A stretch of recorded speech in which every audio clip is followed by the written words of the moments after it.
Quer falar, Wagner? Isso aí, Ronison. Vamos lá, né? Vamos no ritmo campeão aí. Primeiro introduzir o André, que está chegando agora, né, André? O pessoal já conhece o Boa André noite. de forma, ele já é quase sócio ali, junto com alguns outros colegas também, já apareceu várias vezes. O André tem toda a sua carreira praticamente vinculada ao HC, da Universidade de São Paulo também, mas o pessoal falou, tem muita gente de São Paulo aí, mas o André, ele não é de São Paulo, não. O André, como a maioria de nós Bahia. aqui, é de fora, André, lá da Universidade Federal da Bahia. Então, aqui tem gente do Brasil todo também, de diversas origens. Seja bem-vindo, viu, André? O André hoje é Obrigado, Wagner. Obrigado, Rony. Vocês me escutam bem aí? O som tá bom? muito Ótimo, bem. André. Quero agradecer o convite para estar aqui e parabenizar mais uma vez vocês. O evento é maravilhoso. Eu tenho uma felicidade muito grande de tê-los como amigos, colegas de profissão e de ter sido preceptor de vocês, o que me deixa muito orgulhoso e ver essa carreira brilhante que vocês estão desenhando. Parabéns. Vamos lá. Valeu, André. Então, vamos em frente, né? No ritmo campeão. Então, vamos ter 3 aulas aqui agora, né, pessoal? Vou falar um pouquinho, vou mudar um pouquinho o foco, né? Falando muito de assunto clínico, vamos mudar um pouquinho para exame complementar, falar da eletroneuromiografia, esse exame meio criptografado, diferente da prática clínica. O Ronison depois vai falar sobre diagnóstico de miastenia graves e o André vai falar sobre o tratamento da miastenia graves. Fechado, pessoal? Então, vamos em frente, vou colocar aqui os colegas um pouquinho de lado por enquanto e vamos começar a falar sobre esse exame que é a eletroneuromiografia. Então, rapaziada, como eu falei, vamos mudar um pouco o foco agora. Mudar o foco um pouco para exame complementar. Isso é basicamente um fetiche da medicina moderna, né, o exame complementar, mas é muito importante para todos os profissionais da saúde, não só médicos como estudantes, colegas da fisioterapia, fonoaudiologia, conhecer os exames complementares, saber as vantagens e desvantagens desses exames, porque isso é fundamental para a sua adequada interpretação. Então vamos tentar descomplicar um pouquinho a eletroneuromiografia, entender qual que é o contexto dela, vícios e virtudes, tá certo? Fico até com vergonha um pouco de falar aqui, depois desse pessoal maravilhoso que deu essas aulas fantásticas. Agradecer a vocês, pessoal, que estão aí em casa também, os comentários, a grande maioria do pessoal com muita educação, a gente está escutando também as críticas que vocês estão colocando. Agradecemos todos os comentários e a participação de vocês nessa noite de quarta-feira. Então, é bem intuitivo, né? Quando você suspeita de uma lesão em sistema nervoso central, uma lesão cerebral, uma lesão medular, já vem na nossa cabeça. A gente precisa fazer um exame de imagem, uma tomografia, uma ressonância. Isso é bem evidente, né? E é importante, não vamos falar aqui só sobre as tecnicalidades da eletroneuromiografia. A gente está aqui para falar com relação clínica. Então, neurologia é sempre isso, né, pessoal? A topografia. Tem que localizar onde está o problema para saber qual exame que você vai pedir. Mas então, o sistema nervoso periférico.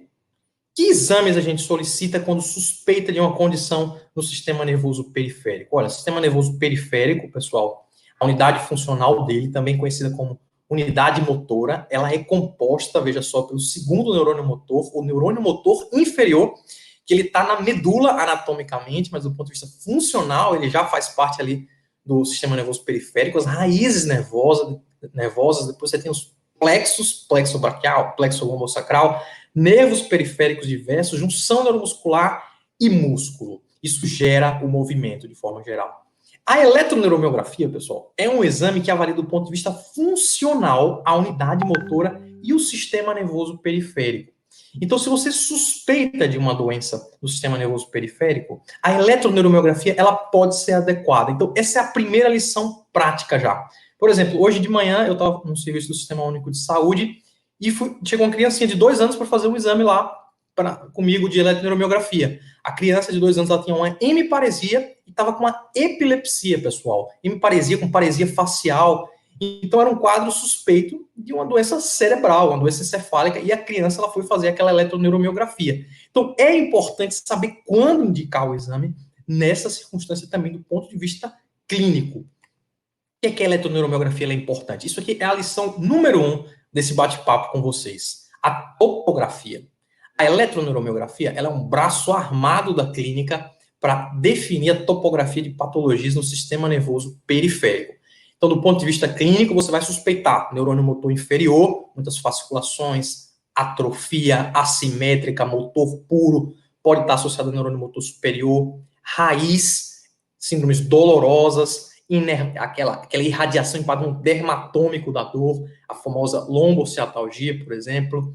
Nervos periféricos, associa sintomas sensitivo-motores, que podem ser difusos em polineuropatia, podem ser localizados em mononeuropatias, como a gente vai ver. Junção neuromuscular, quadro motor puro, proximal, tem muito nervo craniano, ptose palpebral, diplopia, flutua ao longo do dia, miopatia, fraqueza proximal, geralmente fixa, pode ser crônica ou aguda, dependendo da etiologia. Não tem sinal piramidal, de forma geral, nenhuma dessas condições periféricas. Então, se você, do ponto de vista clínico, fez a suspeita de uma doença do sistema nervoso periférico, a eletroneuromiografia é um exame muito importante para confirmar essa topografia, auxiliar em casos duvidosos topográficos, e ela pode, inclusive, sugerir etiologia para o prognóstico, mas sugerir, afunilar. Isso que é importante, pessoal. O quadro clínico ele tem que estar junto da eletroneuromiografia. A eletroneuromiografia sozinha, muitas vezes, ela pode até atrapalhar. Então, tem que ficar muito esperto para você saber já o que a eletroneuromiografia vai te mostrar. E, lógico, é um exame tecnicamente muito demandante, a eletroneuromiografia. Você precisa ter um colega que você confie, um colega bem certificado, que faça numa máquina legal, e que você tenha aquele feedback, né, como o pessoal estava comentando também. Tem o canal aberto para conversar com esse colega sobre o resultado do exame. Então, rapidamente, esse exame, que parece mais até uma tortura muitas vezes, né, um exame que é desconfortável sim, mas se for feito com calma, ele é bem tolerado, pessoal. Dividido em duas fases didaticamente. Você tem o estudo da condução nervosa, choquinhos, no popular, e você tem a eletroneuromiografia, que são agulhinhas em diferentes músculos.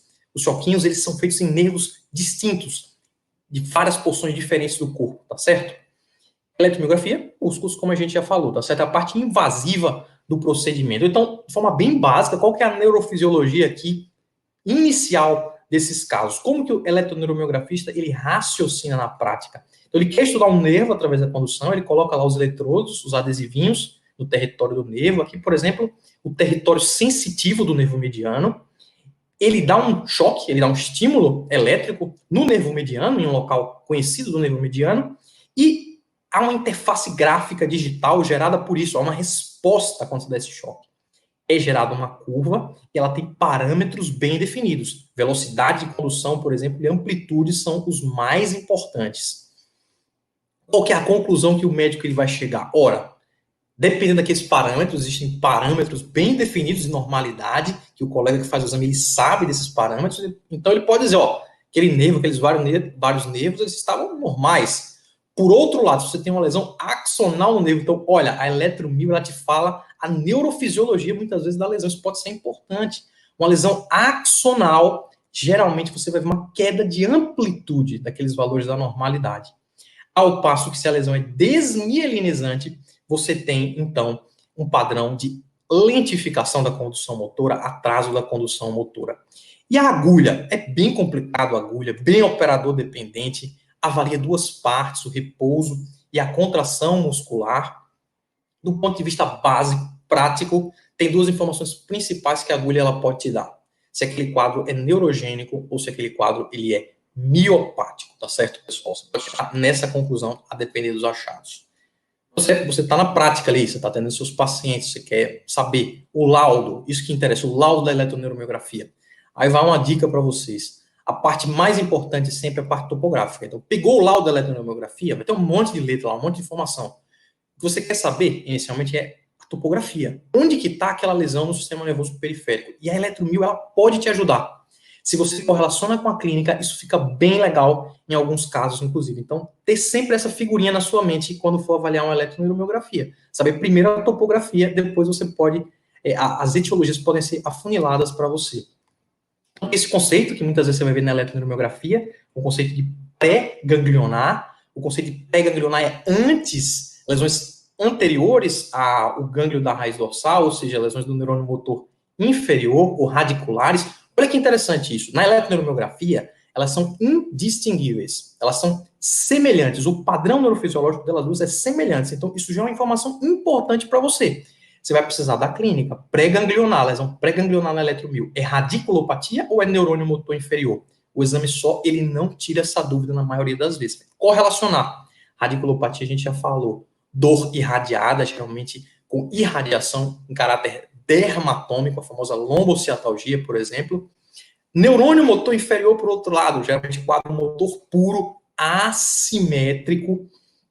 E exames complementares, eles podem ajudar também nessa diferenciação. Neuroimagem, por exemplo, quase sempre recomendada para afastar causas estruturais daquele segmento. O líquor também, em alguns casos, ele pode ser útil, tá? Porque as causas, elas são bem diferentes. Observe só, radiculopatia, você tem hérnia discal, espondilose, isso é a prática de todo mundo, é o dia a dia, mas pode ter até carcinomatose de meningia, por exemplo, quadros infecciosos, varicela zoster, esquistossomose. Então, as etiologias, elas são muito diversas, por isso que até exames avançados podem te ajudar. Doença do neurônio motor, que é um mundo à parte, tá certo? Várias diferentes, etiologias também são diferentes. A esclerose lateral amiotrófica, ela é a mais famosa. Aí você tem neurônio motor superior junto com o neurônio motor inferior, você tem critérios clínicos bem definidos, mas você pode ter também doenças genéticas, como o Hirayama. Hirayama, a característica desse neurônio motor é afetar mais o segmento C8-T1 na mão. Causas genéticas, o doutor Edmar vai falar disso pra gente aqui, amiotrofia, atrofia muscular espinhal, por exemplo, doença de Kennedy, tem causas de diferença no neurônio motor, infecciosa, a gente pega de vez em quando isso na eletroneuromiografia, essa informação de pólio, por exemplo, paciente que teve pólio há vários anos, ele chega para o exame e tem um neurônio motor, então tem que ter cuidado com isso.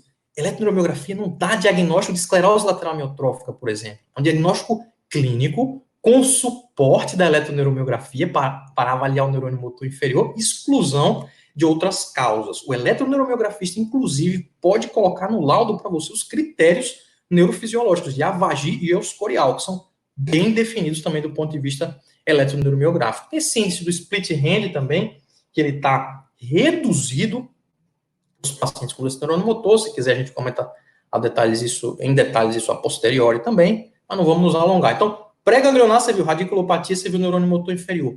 Plexopatias, essas condições, do ponto de vista prático, muitas vezes são difíceis de diferenciar de lesões pré-ganglionares ou lesões de múltiplos nervos. Então, a eletroneuromiografia ela pode ter um papel fundamental nesses casos. As plexopatias, do ponto de vista clínico, habitualmente elas se apresentam com uma pseudo-associação de lesões nervosas em um mesmo segmento.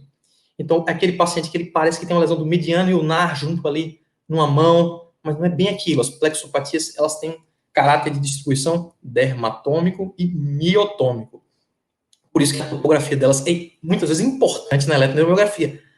E as etiologias, mais uma vez, são bem inespecíficas. A eletroneuromiografia, ela vai restringir a topografia, vai mostrar para você que exame adicional se faz, mas, de forma geral, é inespecífica para a etiologia. A maioria do dia a dia é trauma, né? Trauma de plexo, motocicleta, é muito frequente isso, mas tem outras diversas, como, por exemplo, neoplasias, síndrome de Parsonage-Turner, que é uma plexite aguda, inflamatória, idiopática, pós-radiação, por exemplo, pós-cirurgias cardiovasculares, a síndrome do desfiladeiro torácico, que pega mais a região C8-T1 também. Então, complementando com a história clínica e exames de neuroimagem, pode te ajudar muito na elucidação diagnóstica desses casos. Chegando aqui no dia a dia, no arroz com feijão da neurologia, que são as neuropatias periféricas, as doenças dos nervos periféricos.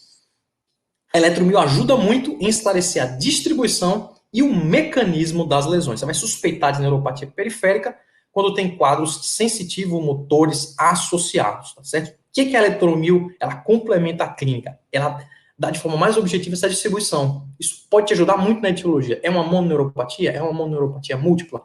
É uma polineuropatia? O mecanismo que pode indicar prognóstico e afunilar as etiologias também. É axonal? É desmelinizante? É misto?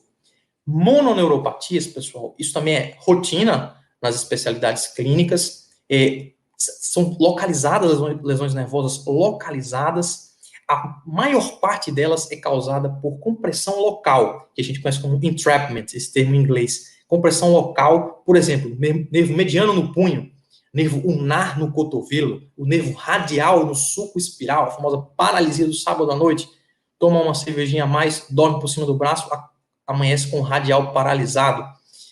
fibular na cabeça da fíbula. Então, são sítios anatômicos suscetíveis à compressão. Exames de imagem também podem ajudar, e o parâmetro neurofisiológico pode acrescentar para você também. Se é axonal, geralmente é um pior prognóstico. Isso ajuda o cirurgião a tomar decisão. Se é desmielinizante, ele pode cravar a localização com maior facilidade. O eletroneurografista crava mais fácil a lesão desmielinizante.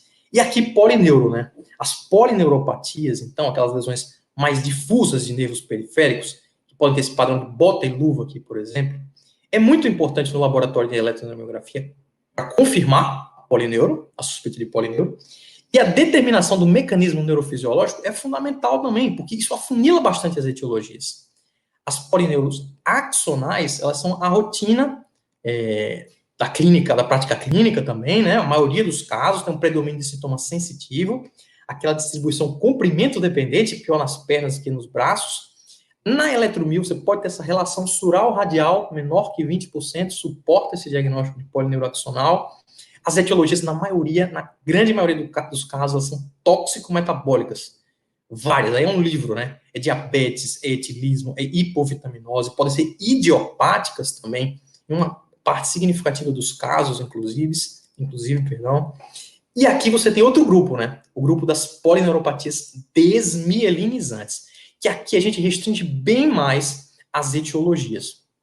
O que eu quero dizer para vocês é que existem critérios também, claros, neurofisiológicos e polineuropatias, ou polirradiculoneuropatias também, desmielinizantes, tá, pessoal? Isso gera uma certa confusão, inclusive, na prática. Leves reduções da velocidade de condução, algumas vezes são interpretadas como padrão desmielinizante.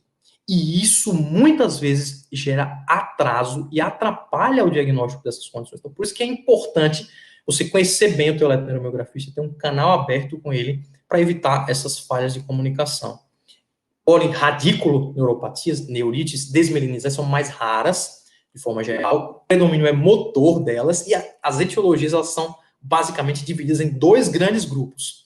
Os quadros imunomediados, autoimunes, que sim são as polirradiculoneurites, aguda é o Guillain-Barré, crônica é o CIDP, ou PRN, né? Polirradiculoneurite crônica. Critérios bem definidos na neurofisiologia, então sempre procura lá, preenche os critérios europeus do FSN, PNS para CIDP, preenche o critério de Roy-Haden para Guillain-Barré. O ideal é que o eletroneuromiografista te passe isso, porque isso ajuda. Esse padrão de poupar o sural pode ser bem encontrado também nos pacientes com síndrome de Guillain-Barré, um padrão conhecido como sural sparing, pessoal. Você pode ter Guillain-Barré axonal? Pode também, viu? A eletromio tem padrões diferentes. Aqueles acrônimos, né? A IDP é o desmielinizante, AMAN e AMSAN são os axonais na eletromio. Então, a eletromio também pode ser axonal nesses pacientes. E lembrar, inclusive, de porfiria, que é um padrão que pode parecer com porfiria. Se o paciente tem muita dor abdominal, aquela crise neurovisceral associada, lembrar de porfiria quando o paciente for axonal. Desmielinizante, pessoal, é hereditário, basicamente, e imune. Então, tem que lembrar do hereditário CMT, Charcot-Marie-Tooth, que, na grande maioria dos casos, é desmielinizante. Pode ter axonal? Pode também, pessoal.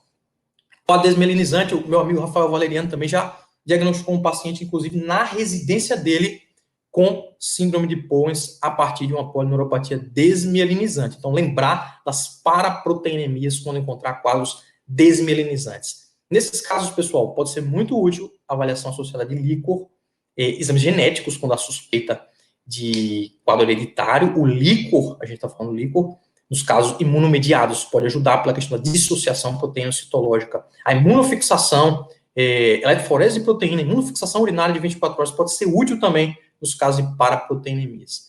Esse padrão aqui é um padrão da eletroneuromiografia que pode pegar muita gente, tá? Então, saiba o que o teu colega está falando quando ele coloca que é um padrão misto de polineuropatia.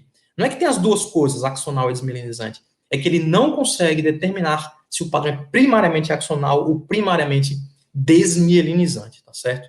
Isso é importante essa questão de honestidade, ele não sabe o que é exatamente, então vamos correlacionar com outros exames, vamos ver a parte clínica, talvez tentar teste terapêutico, dependendo do caso em questão. Padrão da eletromio também clássico de mononeuropatia múltipla, múltiplos nervos diferentes sendo acometidos. Quando é axonal isso, olha só, o padrão neurofisiológico axonal, lembrar de vasculites, quando é desmelinizante, lembrar de outras possibilidades, como hanseníase tem esse padrão, neuropatia motora multifocal, que é um diagnóstico diferencial da esclerose lateral amiotrófica, por exemplo, muito importante a eletromiografia nesses casos. Variantes do CIDP, como Lewis Sumner, se comportam dessa forma. Quadros genéticos também podem ser assimétricos, como HNPP, né, que é um quadro que pode se manifestar dessa forma também em sítios de pressão. E uma questão muito frustrante para os colegas na prática é quando o paciente tem um quadro clássico de polineuropatia, aquela dormência, comprimento dependente, vai fazer o exame está completamente normal. Pessoal, lembrar sempre que pacientes que têm sintomas predominantemente de dor neuropática, desautonomia, eles podem ter neuropatia de fibras finas. E a eletromio, ela não avalia fibras finas, tá certo? Aí são outros exames, como, por exemplo, a biópsia de pele. Ganglionopatia, quem nunca ouviu falar nisso aí? Ganglionopatia, a doença do corpo celular sensitivo periférico, neuronopatia sensitiva, a doença do gânglio da raiz dorsal, se manifesta clinicamente com muita ataxia sensitiva, quadro sensitivo assimétrico, e tem as etiologias bem definidas de forma geral. Bem definidas, a investigação ela deve ser direcionada para doença de Sjögren ou quadros paraneoplásicos, como, por exemplo, anti-HU, anticorpo anti-HU, neoplasia pulmonar. Isso é muito importante. Tem outras causas também menos frequentes, algumas são idiopáticas também, só para vocês terem uma noção do espectro disso aí. Para não me alongar muito, lembrar da parte de junção neuromuscular. Junção neuromuscular, pedir o exame, é importante suspender o mestinon, se possível, 24 a 48 horas do exame, porque isso pode falsear, pode mascarar ali aquela tua avaliação. Então, lembrar de colocar isso no pedido, porque são técnicas diferentes da rotina, como, por exemplo, a estimulação nervosa repetitiva de baixa frequência, que avalia o decremento. A eletromio, inclusive, ela pode localizar, ela é bem topográfica, ela pode localizar o problema antes da sinapse, pré-sináptico ou pós-sináptico. Pós-sináptico, a doença característica é a miastenia gravis. Pré-sináptico, tem que lembrar de Lambert-Eaton e botulismo. Então, olha que a eletromio pode levantar essa bola para você, mas ideal é que você coloque essa suspeita diagnóstica, tá certo, pessoal? Miopatia também. Miopatia é difícil na eletroneuromiografia de forma geral, mas pode ser bastante útil. Quando você encontra o padrão miopático, aquele padrão pequenininho na contração muscular, ele é um padrão inespecífico, pessoal. Ele não fala a etiologia para você. O repouso também tende a lembrar inflamatório, miopatia inflamatória, mas não é bem assim. Não é tão específico para a etiologia assim. Isso que é importante, tá certo, pessoal? É diversa a etiologia aqui. Vai ter que complementar com outros exames. A importância maior é a importância topográfica. Definir a localização e excluir outros diagnósticos diferenciais. E algumas doenças, como a miosite por cóspito de inclusão, a IPM, por exemplo, elas podem ter um padrão misto, que parece meio neurogênico, meio miopático também. Para finalizar aqui, não atrasar muitos colegas, a eletroneuromiografia é um exame topográfico do sistema nervoso periférico e funcional. Você tem que partir dessa suspeita clínica para o exame ser útil para você. Pode sugerir etiologia e prognóstico, afunila muito na prática as causas, e a correlação clínica a gente viu que é fundamental, inclusive a interação com outros exames para dar o diagnóstico definitivo. É um exame tecnicamente muito demandante, então o ideal é que você tenha um colega que faça isso de confiança junto com você. Desculpa me estender, pessoal, apresento para vocês aqui, aproveito, né, falando de topografia, de localização, esse é o nosso próximo projeto, esse é um spoiler do nosso próximo projeto. Nós temos a intenção de fazer um curso de neuroanatomia bem diferente do que tem disponível aí na prática de vocês para todos os profissionais de saúde. Isso a gente acha que é uma forma muito importante de combater a neurofobia. Esse é o passo inicial para desvendar a linguagem da neurologia, neuroanatomia e semiologia. A gente vai lançar esse curso ao longo dos próximos dias aí com características exclusivas para quem está participando do congresso, inclusive estamos nos organizando para isso. É sempre aquela sequência: conhecer a anatomia, conhecer a semiologia, localização, pede o exame adequado, interage com diversos exames, chega ao diagnóstico, tá certo, pessoal? Vou passar a bola aí pro Ronson, porque ele deve estar chateado comigo, que eu falei demais já. Fala, Ronson.